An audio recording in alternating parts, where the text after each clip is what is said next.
ओम सच्चिदानंद रूपाय ओम शिवोहम शिवोहम शिवोहम सच्चिदानंद रूपाय विश्वोत्पत्त्यादि Hathaway तापत्रय विनाशाय श्री कृष्णाय वयं नमः। श्री कृष्णाय वयं नमः। ओम गुरुर्ब्रह्मा गुरुर्विष्णु गुरुर्देवो महेश्वरः गुरु साक्षात् परब्रह्म तस्मै श्री गुरवे नमः। तस्मै श्री गुरवे नमः। ओम अखंडानंदबोधाय शिष्य संतापहारणे सच्चिदानंद रूपाय तस्मै श्री गुरवे नमः। तस्मै श्री गुरवे नमः। पूर्व प्रसंग में आप श्रवण कर रहे थे शास्त्र की विधि और निषेध।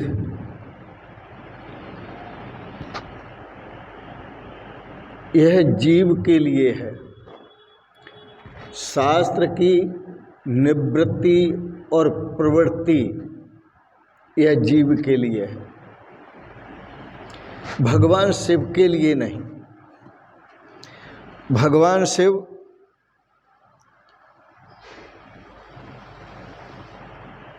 स्व इच्छा से विचरण करते हैं, उनसे बड़ा कोई देव नहीं। वो गुणातीत हैं, गुणों का किसी प्रकार का विकार उनमें नहीं और सदा एक शान में रहते हैं, समशान। उनकी शान न कभी घटती है और न कभी बढ़ती है।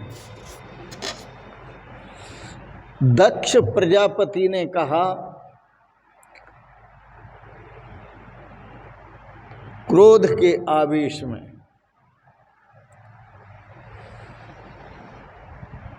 आज ये प्रतिज्ञा करता हूं कि दूसरे देवों के साथ मैं शिवजी की पूजा नहीं करूंगा।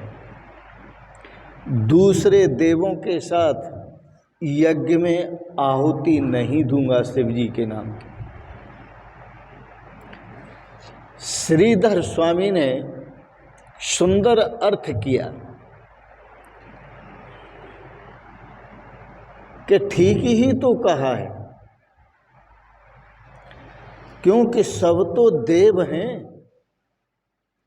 और शिवजी जो हैं वो देवों में श्रेष्ठ हैं, उनको महादेव कहा जाता है। इसलिए भगवान शिव को जो आहुति दी जाएगी तो या तो सबसे पहले दी जाएगी या सबसे पहले भी दी जाएगी और सबसे बाद में भी दी जाएगी।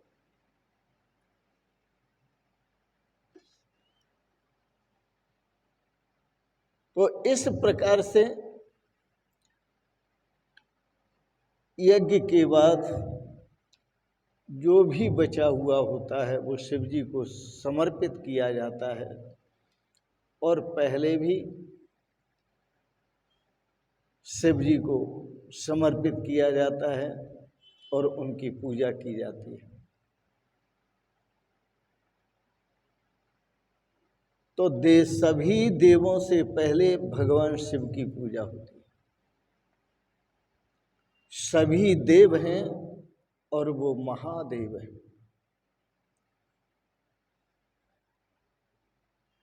भगवान शिव की शादी का प्रसंग आया। शिव पुराण में कथा है, शंकर और पार्वती जी की शादी हो रही थी। विवाह के समय 3 पीढ़ियों का नाम लिया जाता है।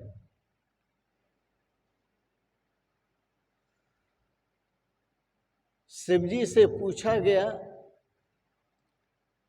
पंडित जी ने पूछा, ये बताओ तुम्हारे पिता का क्या नाम है। भगवान शिव इधर से उधर देखने लगे। वहां बैठे थे नारद जी। नारद जी ने कहा, कह दो हमारे पिता ब्रह्मा हैं। भगवान शिव ने कह दिया कि हमारे पिता ब्रह्मा हैं। फिर पंडित जी ने पूछ लिया कि अपने दादा का नाम बताओ, तुम्हारे दादा का क्या नाम है। भगवान शिव बोले, हमारे दादा का नाम है विष्णु। नारायण जो विष्णु भगवान हैं वो हमारे दादा हैं। फिर पूछा पंडित जी ने, अब आप ये बताएं तुम्हारे परदादा का क्या नाम है। नारद जी ने भी मुंह फेर लिया, क्योंकि उनको भी पता नहीं भगवान शिव के परदादा कौन है। यह सुनकर शिव जी बोले, सबका परदादा मैं ही तो हूं। तो भगवान शिव जो हैं वो सबके परदादा हैं। एक बड़ा सुंदर श्लोक आता है रघुवंश में, स्तुति परक, जिसमें भगवान शिव की स्तुति की गई है। बाग अर्था विसंपृक्तौ बाग अर्थ प्रतिपत्तये जगतः पितरौ वंदे पार्वती परमेश्वरौ।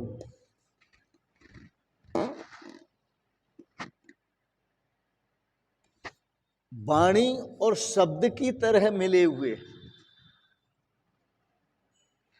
शब्द और अर्थ की तरह मिले हुए।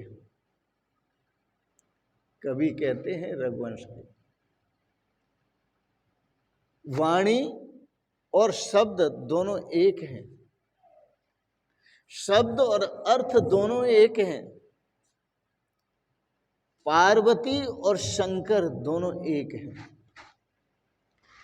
वाग अर्था विसंपृक्त वाग अर्थ प्रतिपत्त है, इसलिए मैं जगतः पितरौ वंदे, इस सारे जगत के जो माता पिता हैं, पितरौ माता च पिता च माता पितरौ, द्वंद्व शब्द, जो जगत के माता पिता हैं, क्या अर्थ है द्वंद्व।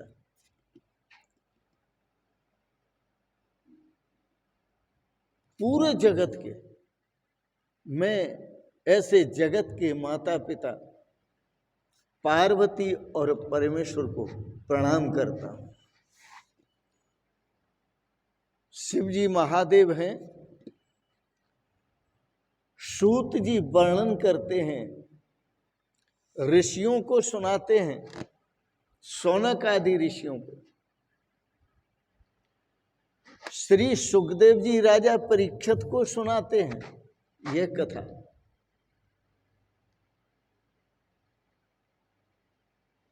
और श्री मैत्रेय जी विदुर जी को सुनाते हैं, राजन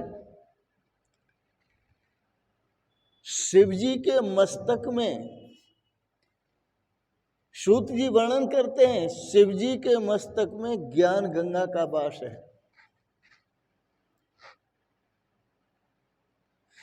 जिसके मस्तक में ज्ञान गंगा का वास होता है वो कितनी ही कठोर निंदा हो, उस निंदा को सहन करने की सामर्थ्य रखता है। तो भगवान शिव के मस्तक में ज्ञान गंगा का वास है, ज्ञान रूपी गंगा का। निंदा सुनकर भी, प्रत्यक्ष में निंदा सुनकर भी वो सहन कर लेते हैं। क्योंकि उनके मस्तक में ज्ञान गंगा है। और भगवान श्री कृष्ण के चरणों में ज्ञान गंगा है। जो ज्ञान गंगा भगवान शिव के मस्तक पर आई है, गंगा व्यवहारिक दृष्टि से भी देखा जाए, वह भगवान विष्णु के पादांगुष्ठ में वास करती है। तो भगवान श्री कृष्ण उनका अवतार हैं, तो गंगा जी का वास जो है वो भगवान श्री कृष्ण के चरणों में है, ज्ञान गंगा। इसलिए वह भी शिशुपाल की निंदा सुन लेते हैं। शिशुपाल ने यज्ञ में निंदा की, तबीयत से निंदा की, उसने तो एक शब्द नहीं बोला, दक्ष ने तो 3 ही शब्द बोले।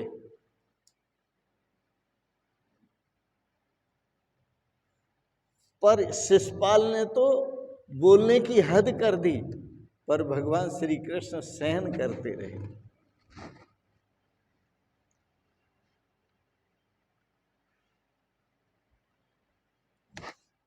प्रतिकार करने की सहन शक्ति होने पर भी बिना प्रतिकार किए जो निंदा को सुन लेता है वही महापुरुष है, वही धन्य है। जिसके सिर में ज्ञान गंगा होती है वह निंदा को सहन कर लेते हैं। जिनके चरणों में ज्ञान गंगा होती है वह निंदा को सहन कर लेते हैं।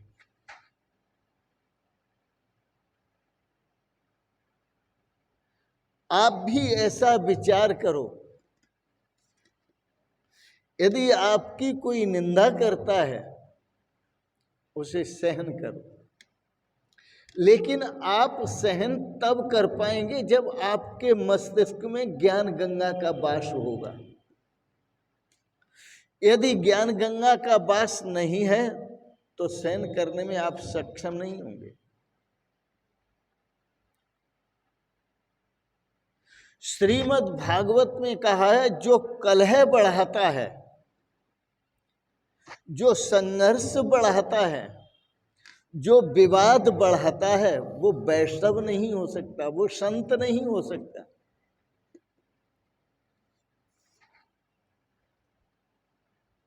संत की पहचान है जो विवाद को समाप्त कर दे। अतः शिवजी सभा में एक शब्द नहीं बोले। दक्ष के बोलने के बाद, दक्ष के द्वारा निंदा करने के बाद एक शब्द नहीं बोले। सभा में नंद के स्वर थे, बस उनको गुस्सा आ गया। उन्होंने सोचा कि भगवान शिव तो बोलते नहीं, मैं बोलूंगा। नंद के स्वर ने दक्ष को 3 शाप दिए। पहला शाप,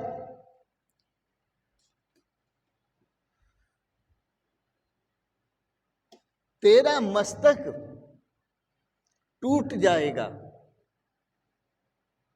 दूसरा शाप, तेरे धड़ पर बकरे का मस्तक लगाया जाएगा। और तीसरा शाप, तुझे कभी भी ब्रह्म विद्या की प्राप्ति नहीं होगी, कभी नहीं होगी। याद रखना, जिसके मस्तिष्क में निंदा का वास होता है, महापुरुषों की निंदा का वास होता है, भगवान की निंदा का वास होता है, उसे ब्रह्म ज्ञान की प्राप्ति नहीं होती। नंद के स्वर ने कहा, तुझे ब्रह्म विद्या की प्राप्ति कभी नहीं होगी।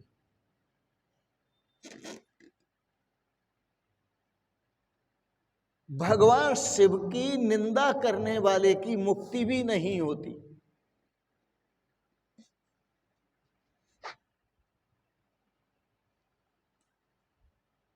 उसे मुक्ति कभी मिलती ही नहीं।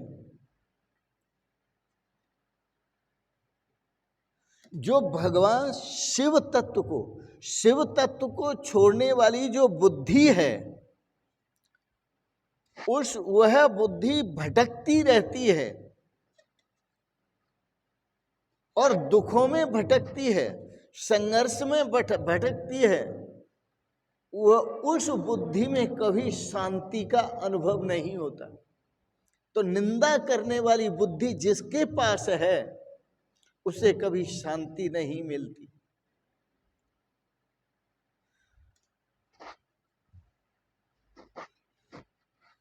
निंदा करने वाले का कभी काम विनाश नहीं होता, क्योंकि उसके मस्तिष्क में निंदा का वास है। काम विनाश उसी का होता है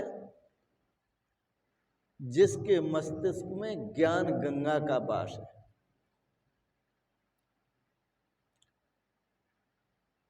भगवान शिव ने नंद के स्वर को समझाया, क्यों शाप दे रहे हो?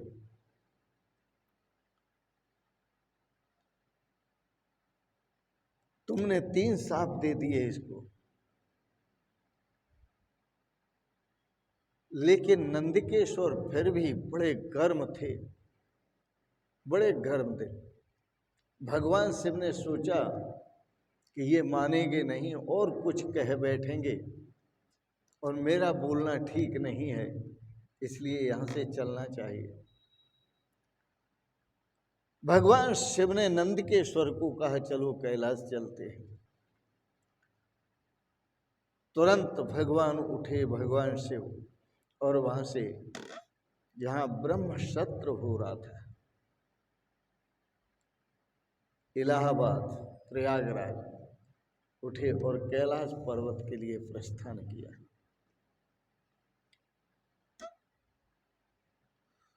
भगवान शिव भूत भावन हैं, उनके यहां सबको जगह मिलती है।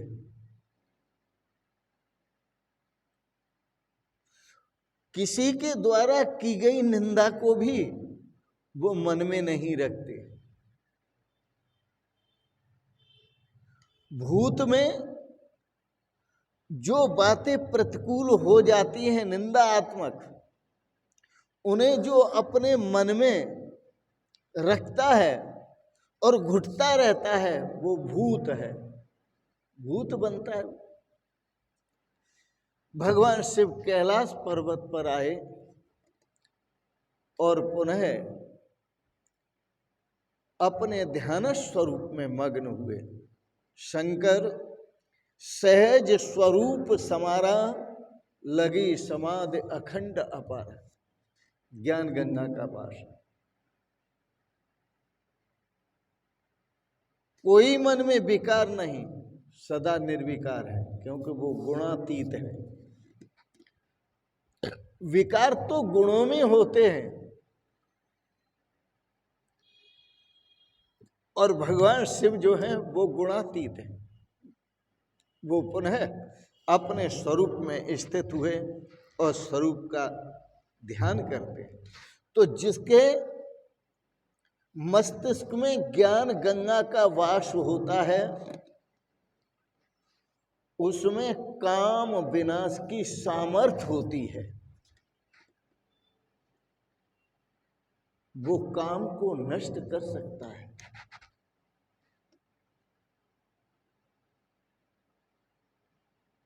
महापुरुषों की चरण शरण में बैठकर